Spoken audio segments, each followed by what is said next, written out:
सास, माँ, बहू और बेटी। नहीं नहीं, ये कहानी इन सारे के सारे रिश्तों की नहीं, बल्कि दो रिश्तों में ही सभी रिश्तों के होने की है। अरे बहू, मेरे और तेरे ससुर जी की रोटी मत बनाना, मैं बना लूंगी, दिन तक ठंडी हो जाती है। बहू जो कि एक वर्किंग लेडी थी। नहीं नहीं माँ जी, मैं अच्छे से कपड़े में लपेट देती हूँ ना, आप क्यों मेहनत करेंगी, माइक्रोवेव में गर्म कर लेना। अरे नहीं बहू, मेहनत मत कर, वैसे भी ऑफिस में कम मेहनत होती है क्या, जा रहने दे। लेकिन बहू मानती नहीं, वो सास ससुर की रोटी बना कर ही जाती है। दोपहर में खाने के वक्त ससुर जी कहते हैं, अरे बहू को रोटी बनाने के लिए क्यों मना कर दिया, क्या हो गया, ठंडा ही तो खाते आए हम लोग हमेशा से। अरे वो क्या है ना, सुबह ऑफिस जाती है, घर का सारा काम करने में वक्त लग जाता है, अरे थकती है वो अलग, तो मैंने सोचा बहाने से ही थोड़ा कम काम करवाऊं। ससुर मुस्कुरा रहे होते हैं, ये तो अच्छा है, बहू को समझना जरूरी है। वक्त बीत रहा था, घर में सब खुश थे कि एक दिन, माँ जी आप शाम को थोड़ा टहलने निकला करें, घर पर रह रहकर हड्डियाँ जाम होती है, पापा को भी ले जाया करिए, मैं वक्त पर तो आ जाती हूँ। बहू ठीक 5 बजे ऑफिस से घर आ जाती है, फिर चाय नाश्ता बनाकर सास ससुर के साथ बैठती, उन लोगों को सारा दिन का हाल बताती। रात को पति घर आता है, क्या बात है बेटा, ऑफिस से आकर कभी हम लोगों के साथ भी बैठा कर। अरे माँ, दिन रात काम करके मन ही नहीं करता, अगले दिन की फिर तैयारी होती है, आप और पापा ही कमरे में आ जाओ।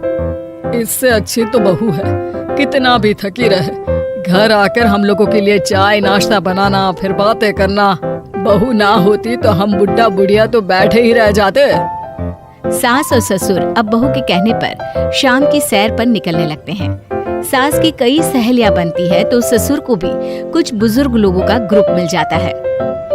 कैसा रहा सहेलियों के साथ शाम का वक्त, हम लोगों ने तो भाई खूब योगा किया।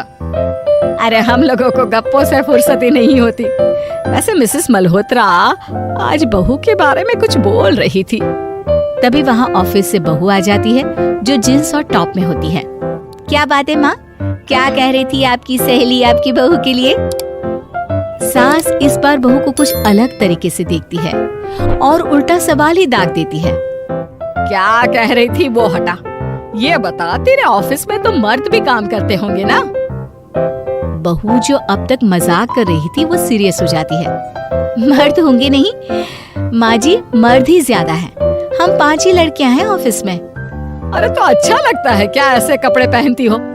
कल से तुम ना साड़ी पहनकर ऑफिस जाना, और हाँ शाम का नाश्ता थोड़ा जल्दी बनाया करो, नाश्ता बनाकर बाद में ही ऑफिस के कपड़े चेंज करने जाना। बहू को समझ में नहीं आता कि सास को हो क्या गया है, लेकिन वो कुछ नहीं कहती, सीधे किचन में जाकर चाय नाश्ता बनाती है और सास ससुर को दे देती है। अगले रोज बहू ऑफिस के लिए तैयार होती है तो खूब सुंदर सी साड़ी पहनती है और ऑफिस के लिए निकलने से पहले सास और ससुर के पैर छूती है और निकल जाती है। क्या बात है, आज मेधा के ऑफिस में लग रहा है कोई फंक्शन है। अच्छा, पता नहीं, मुझे तो बताया नहीं, वैसे तो सारी बात करती रहती है। अरे देखा नहीं कैसे साड़ी पहनकर जा रही थी? अरे वो तो मैंने ही बोला है उसे। अरे अच्छा लगता है क्या रोज रोज ऐसे सूट या जींस में जाना?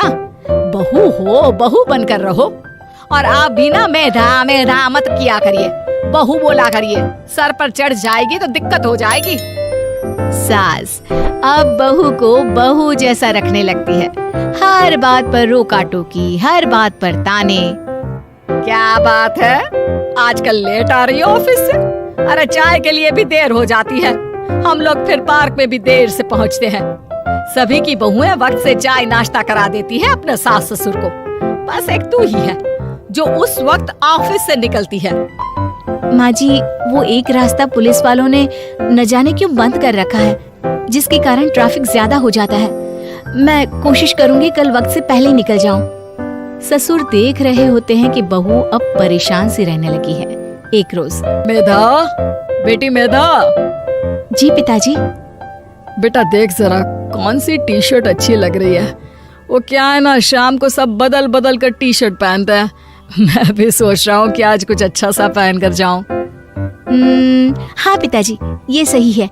ये लाल वाली ना बहुत जचेगी आप पर। मेरे पापा पर भी डार्क रंग बहुत जचता है। क्या चल रहा है?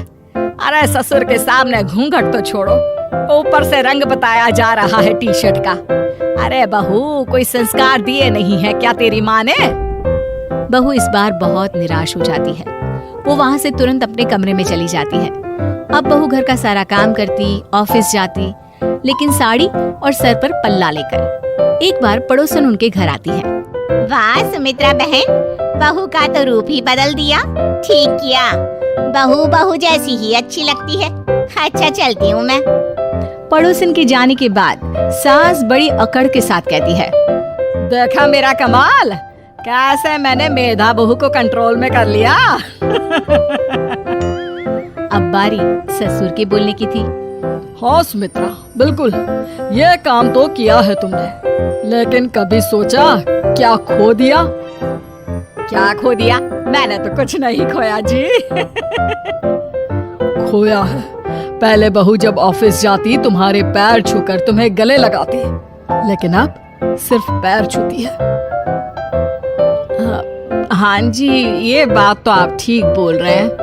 पहले घंटों हम लोगों से बात करती, कमरे में ना जाती, ऑफिस से आते ही खुद की चाय, खाना, नाश्ता सब हम लोगों के साथ करती, सारी बात बताती। लेकिन क्या तुम्हें पता है, बहू की तबीयत खराब चल रही है, वो माँ बनने वाली है। ये बात मुझे बेटे ने बताई कि तुम्हें बता दूं। अब सास की आंख में आंसू थे। वो समझ गई थी कि लोगों के कहने में आकर उसने क्या खो दिया। शाम को बहू घर आती है तो माँ किचन में पकोड़े तल रही होती है। अरे माँ जी, आप रहने दीजिए ना, मैं आ तो रही थी। अरे नहीं, जा तू चेंज कर ले, मैं नाश्ता और चाय टेबल पर ही लगा रही हूँ मेधा। सास के मुंह से अपना नाम सुनकर बहू को बहुत अच्छा लगता है। माँ जी, कोई गलती हो गई है क्या? मेरे होते हुए आप काम करे, ये ठीक नहीं है।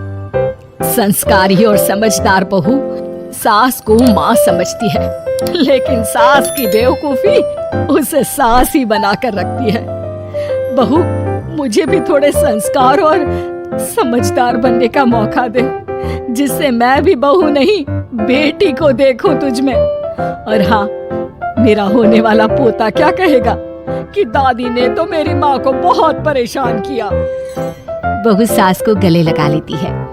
नहीं माँ जी, वो कहेगा कि माँ को तो दादी ने बेटी बनाकर रखा है।